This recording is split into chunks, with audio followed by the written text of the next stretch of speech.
detalye. Laing 14 ka mga mag-uuma nga naapektuhan sa ESF sa dakbayan sa Oroqueta ang midawat na usab sa insurance nga gikan sa PCIC.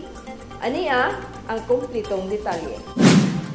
Mikabat sa 442,000 pesos ang kinatibuk ang kantidad nga gikan sa Philippine Crop Insurance Corporation kon PCIC ang giapod-apod sa 14 ka mga mag-uuma nga namuhi og baboy nga taga Oroqueta City nga namatay gumikan sa African Swine Fever kon ASF.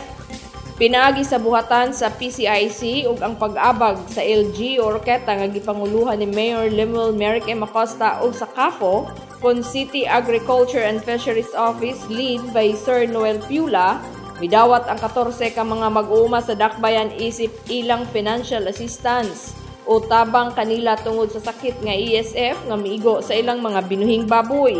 Walay bisan piso ang nagasto sa 14 ka mga mag-uuma nga midawat sa financial assistance dihang ilang gipa-insured ang ilang mga binuhing hayop. Gipaabot ni City Councilor ug Chairman sa Committee on Agriculture Honorable Art Inanoria ang iyang dakong pagpasalamat sa PCIC tungod kay wala siya nagdahom nga mahatagan ang mga mag-uuma sa ingon ani kadako nga financial assistance nga magamit para na usab sa pag-ugmad pagbalik sa nawalang binuhing baboy gumikan sa ASF. Mao kini ang timailhan nga adunay gobyerno nga moalalay sa katawhan kung dili man gani makaya sa pangagamhanang lokal sa dakbayan.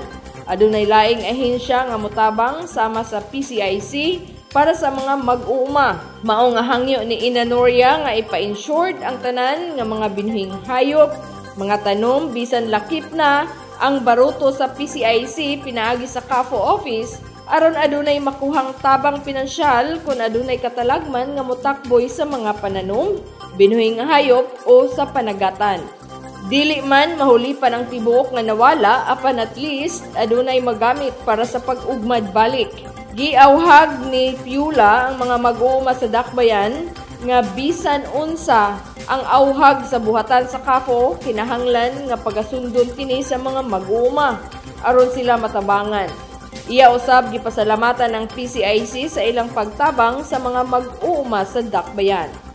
Matod pa ni Piula nga mao kini ang kinadak-ang kantidad nga gi-release sa PCIC para sa mga livestock farmers dinhi sa dakbayan.